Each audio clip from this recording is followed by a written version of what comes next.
Kovai mail நேயர்களுக்கு இனிய வணக்கங்கள். ஒவ்வொரு ஆண்டும் நவம்பர் 17ஆம் தேதி தேசிய வலிப்பு தினமாக அனுசரிக்கப்பட்டு வருகிறது. வலிப்பு வந்துருச்சுன்னா இயல்பான வாழ்க்கையை வாழ முடியுமா, வேலைக்கு போக முடியுமா, கல்யாணம் பண்ணிக்க முடியுமா, குழந்தை பெற்றுக்க முடியுமான்ற பல கேள்விகள் மக்களிடையே இருக்கும்போது இந்த நாள் என்று கோவை பிஎஸ்ஜி மருத்துவமனையில் இதற்கான ஒரு அவேர்னஸ் இனிஷியேட்டிவ் எடுத்திருக்காங்க. அதை தான் இந்த வீடியோவில் பார்க்க போகிறோம். வாங்க போகலாம்.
இன்று நவம்பர் 17ஆம் தேதி. இன்று ஒரு முக்கியமான நாள். எப்படின்னு பார்த்தீங்கன்னா, இன்று நம்முடைய இந்திய வலிப்பு நோய் தினம், அதாவது நேஷ்னல் எபிலெப்சி டே அப்படிங்கிறது இன்று அனுசரிக்கப்படுகிறது. உங்கள் எல்லாத்துக்கும் தெரியும், வலிப்பு நோய் அப்படிங்கிறது நம்ம பொதுவாக காக்கா வலிப்பு அப்படின்னு சொல்லுவாங்க. அதை சீஷர் டிஸார்டர்னு ஆங்கிலத்தில் சொல்லுவோம். இந்த எபிலெப்சி அப்படிங்கிறது ஒரு ரொம்ப சாதாரணமாக இருக்கக்கூடிய ஒரு பிரச்சனை, 100ல் ஒருத்தருக்கு இருக்கக்கூடிய ஒரு பிரச்சனை. இந்த வலிப்பு நோய் அப்படிங்கிறது நம்முடைய சமுதாயத்தில் அது ஒரு ஒரு ஒரு டேபுன்னு சொல்லுவோம். அதாவது அது ஒரு மாசு அல்லது அது ஒரு தவறு அப்படிங்கிற மாதிரி ஒரு சமுதாயத்தில் நினைக்கிறாங்க. அது அந்த மாதிரி அல்ல. இந்த வலிப்பு நோய் அப்படிங்கிறது மிக சாதாரணமான ஒரு பிரச்சனை. இதை பல விதங்களில் மிக எளிதாக கண்டுபிடிக்கலாம். அதற்கு மிக நல்ல மருந்துகளும் வைத்தியங்களும் இருக்கின்றன. தற்போது ஈவன் அறுவை சிகிச்சை கூட இருக்குது.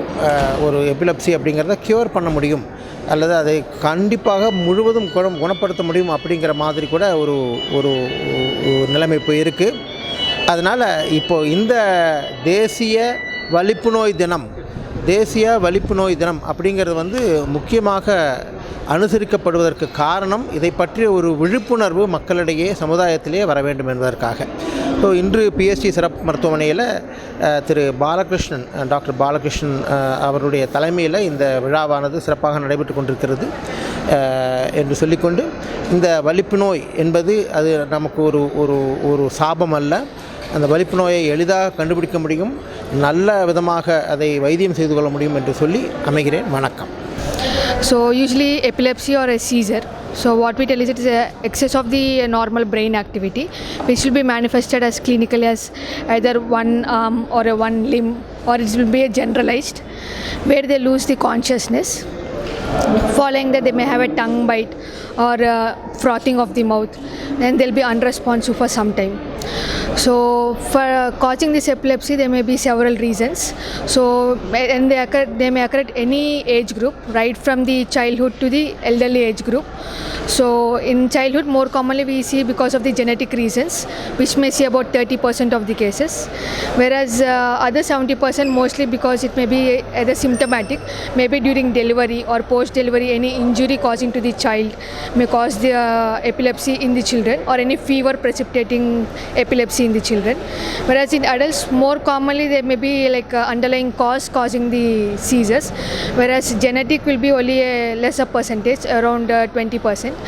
And in spite of evaluating completely, or 10 to 50% will be around no cause at all, which we tell as unknown cause or idiopathic.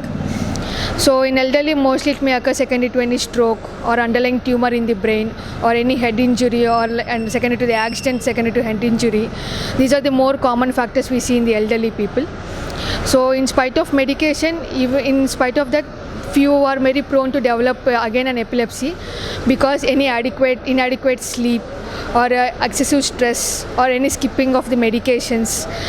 This will also precipitate the epilepsy in spite of improper medications like that, in spite of diagnosing as epilepsy. So we diagnose the condition, like the cause of this underlying epilepsy, by doing an imaging, brain imaging, to rule out any underlying cause like any stroke or tumor, as you have mentioned before. If nothing of such cause is identified, mostly we we'll also do a blood test for genetic reasons. So if nothing is identified, then only we'll tell it is an unknown cause. So once the patient is diagnosed with epilepsy, so how to we live with epilepsy, so how to further carry, whether they will be able to carry a normal life, so that will be further be told in detail. ஆக்சுவலாக fits அப்படின்னா 80% வந்து மெடிக்கலாக நம்ம manage பண்ணிடலாம்.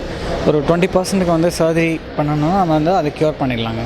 So surgery அப்படின்னா என்னென்னா மூளையில் கட்டி இருந்தாலோ இல்லை ஏதாவது ஒரு ரத்த கசிவு அந்த மாதிரி இருந்துச்சுன்னா நம்ம சர்ஜரி பண்ணி இந்த எபிலெப்சியை நம்ம க்யூர் பண்ண முடியும். நான் மெயினாக சொல்ல வேண்டியது வந்து என்னென்னா, நிறைய பேர் என்னென்னா ஃபிட்ஸ் ப்ராப்ளம் இருந்துச்சுன்னா கல்யாணம் பண்ணிக்கக்கூடாது, ப்ரெக்னென்ட் ஆகக்கூடாது, அவங்களுக்கு டெலிவரிலாம் ஆகக்கூடாதுன்னு நினைக்கிறாங்க. அந்த மாதிரி எல்லாமே தப்பு. ஸோ நார்மலாக இருக்கிற எபிலெப்சி பேஷண்ட்ஸ் வந்து கேன் ஹேவ், அவங்க ப்ரெக்னென்ட் ஆகலாம், நல்லபடியாக கல்யாணம் பண்ணிக்கலாம், ப்ரெக்னென்ட் ஆகலாம், நல்லபடியாக குழந்தையும் பெற்றெடுக்கலாம். அதே மாதிரி அவங்க குழந்தைங்க வந்துடணும்னு பயப்பட வேண்டாம். அது வந்து ஒரு 2 to 3% தான் அந்த மாதிரி சான்சஸ் இருக்குது. அதே மாதிரி ஃபிட்ஸ் இருக்கிறவங்க நல்லபடியாக வேலைக்கு போகலாம், சோஷியலாக அவங்க வந்து எல்லாத்து மாதிரி நல்லா நார்மல் லைஃப் லீட் பண்ணலாம். டிரைவிங் மட்டும் ஒரு ஃபிட்ஸ் வந்ததுக்கப்புறம் ஒரு 3 மாதம் வண்டி ஓட்டக்கூடாது. ஸ்விம்மிங் வந்து ஒரு சூப்பர்விஷனில் மட்டும்தான் பண்ணணும். ஹெவி மிஷினரிஸ் பக்கத்தில் ஓட்டக்கூடாது. டிரைவராக இருந்தீங்க அப்படின்னா you have to inform your employer. So otherwise வந்து யூ கேன் எபிலெப்சி ஃபிட்ஸ் பேஷண்ட்டும் வந்து they can lead a normal life எல்லாத்த மாதிரியும். அதை பற்றின அவேர்னஸ்க்காக தான் இந்த ப்ரோக்ராமை நாங்கள் கண்டக்ட் பண்ணுறோம். தேங்க்யூ.